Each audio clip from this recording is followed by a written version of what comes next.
Gracias a Dios otra vez poder compartir con ustedes y sobre todas las cosas tener el honor de poder ministrar una reflexión para la bendición de cada uno de ustedes que les toque escuchar esta palabra. Estamos en tiempos difíciles y en tiempos de crisis y sin duda que hablar de crisis viene al caso porque no es un tema fácil para enfrentar. Cuando uno pasa por una circunstancia adversa, interiormente uno tiene una rara sensación que nos estimula a escapar, como le sucedió a Elías huyendo de la circunstancia para esconderse en una cueva, porque nadie en medio de una crisis está preparado para enfrentarla y nadie absolutamente está esperando una crisis. Es por ello que toda crisis, por lo general, produce o provoca reacciones y síntomas emocionales que en el campo profesional del psicoanálisis los expertos se refieren a la psicosis, al pánico o a la paranoia como reacciones, porque la crisis no es algo que sea fácil para la vida humana, no es algo tampoco que nosotros podamos desechar y optar por rechazarla. Tampoco es la idea de huir de ella, ni reprenderla o echarla fuera en el nombre de Jesús, porque el tema no es qué hacemos con la crisis, sino qué hacemos en medio de la crisis. Ahí está la clave, porque toda crisis viene por alguna razón, especialmente entendiendo que todo está bajo el control de Dios y seguramente que luego de una crisis la misma modificará nuestro estado. Llámese estado interior, espiritual, modificará nuestro estado familiar, nuestro estado económico y laboral. La crisis va a servirnos, pero puede servirnos para bien o para mal, dependiendo de la respuesta que le damos a ella. Incluso Dios puede permitir la crisis, la adversidad, la prueba, para obrar cambios y milagros en nuestra vida cuando de otro modo por ahí no le permitimos a Él que intervenga en nosotros. Nada sucede por casualidad dentro de la sabiduría de Dios, sino que más bien todo proviene de la causalidad, y me refiero a causalidad cuando tiene su origen en algo que Dios ve y que Él quiere modificar, mejorar, cambiar o renovar. La crisis en la mayoría de los casos son advertencias, son oportunidades, son llamadas de atención, y vaya que si Dios tiene que usar muchas veces la crisis para llamar nuestra atención. A veces somos muy exquisitos nosotros, aún siendo hijos de Dios, quizás por nuestra autosuficiencia, nuestro orgullo, nuestra digamos, autocapacidad o fortaleza que nos hace creer que no lo necesitamos a Dios.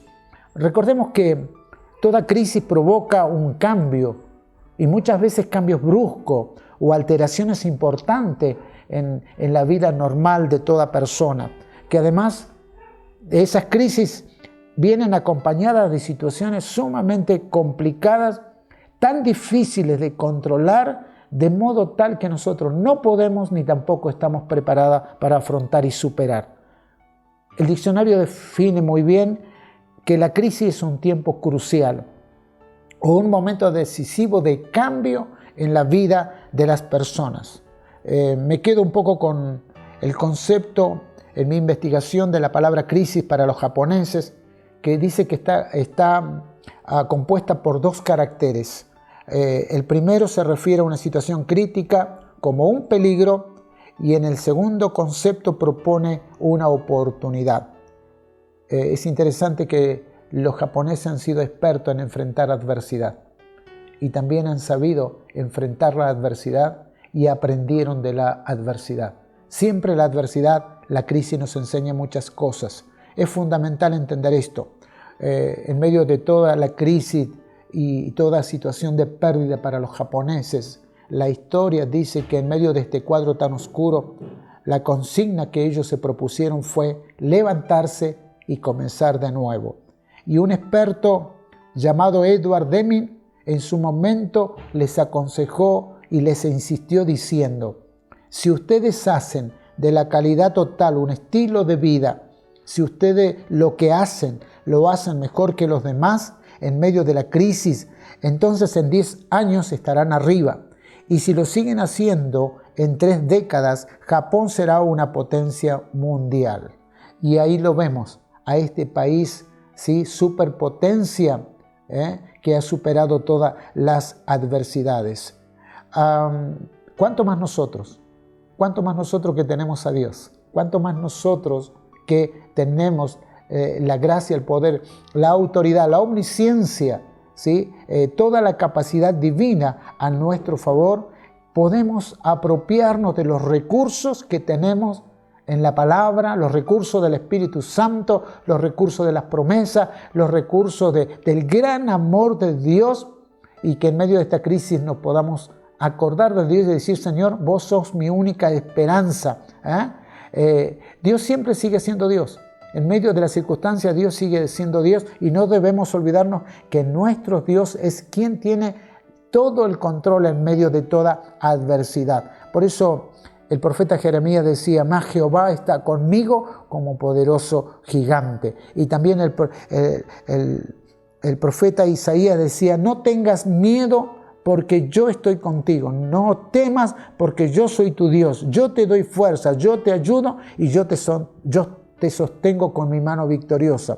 Es el concepto y la opinión que tenía de Dios el presidente de Paraguay cuando él dijo: tengo fe en Dios, tengo fe en su poder y en su misericordia, y es en estos momentos donde anhelamos más de su presencia en nuestra vida.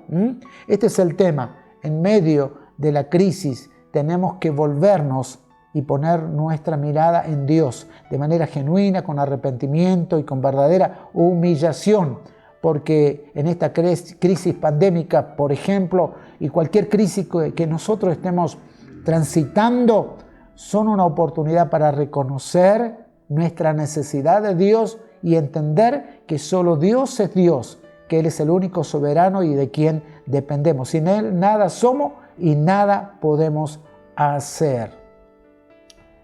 Sí, muchas veces, y por qué no decirlo entre nosotros como líderes y obreros, pastores, incluido iglesia, caemos en la tentación de transitar por la vida totalmente indiferentes al control de Dios e ignorando, ¿sí?, inconscientemente quizás nuestra dependencia en la soberanía de Dios.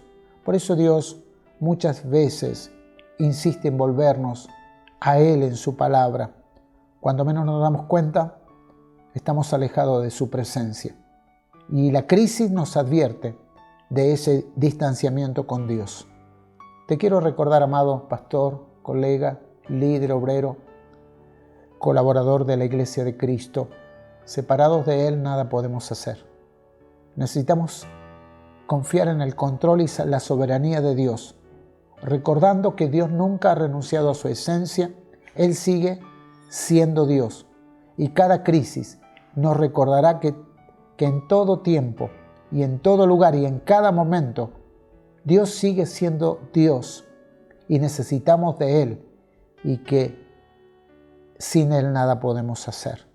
Los grandes hombres y mujeres de Dios que llegaron a ser los héroes de la fe y que transformaron al mundo indefectible e inexorablemente, pasaron por el fuego de la crisis y nunca más volvieron a ser las mismas personas. Para llegar a lo más alto, para llegar a una genuina fe de alto vuelo y para que Dios sea glorificado, necesitamos pasar por la crisis. No tengas miedo, porque a los que aman a Dios todas las cosas ayudan a bien. Es lo que expresa Marcos Witt en su canción Sigue siendo Dios, luego de haber pasado crisis como su accidente y la intervención quirúrgica por problemas de su corazón, y él hoy canta, su canción dice: sigues siendo Dios. Amados, Dios sigue siendo Dios y Él está en control. Y no te olvides, la crisis es una oportunidad y no un peligro. Que Dios te bendiga.